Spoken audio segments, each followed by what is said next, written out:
Tomato పచ్చిమిర్చి పచ్చడి చేయాలంటే ఇలా ముందుగా స్టవ్ ఆన్ చేసి కడాయి పెట్టి దాంట్లో పచ్చిమిరపకాయలు టమోటాలు వేసి ఆ తర్వాత నీళ్లు పోసి సాల్ట్ వేసుకునేసి చిటికెడు పసుపు చింతపండు వేసి ఇలా బాగా కలుపుతూ ఇలా ఉడకనివ్వాలండి.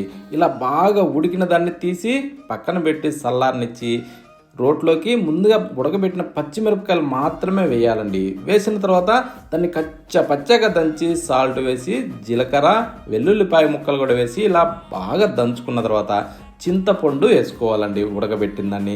ఆ తర్వాత టమోటా పేస్ట్ని కూడా వేసేసుకునేసి ఇలా తిరిగేసి బాగా ఇలా రుబ్బిన దాంట్లో ఉల్లిపాయ వేసి ఇలా బాగా పచ్చగా దంచి ఇలా రుబ్బిన దాన్ని తీసి ఒక బౌల్లో వేసుకునేసి స్టవ్ ఆన్ చేసి కడాయి పెట్టి దాంట్లో నూనె వేసి వేడెక్కాక తాలింపు గింజలు వెల్లుల్లిపాయలు ఎండుమిరపకాయలు ఇంగువ కరివేపాకు వేసి చిటపట్లాంటి రోట్లో దంచిన పచ్చడి వేసి ఇలా కలిపి వేడిగా అన్నంలో కాస్త నెయ్యి వేసుకొని తింటే సూపర్.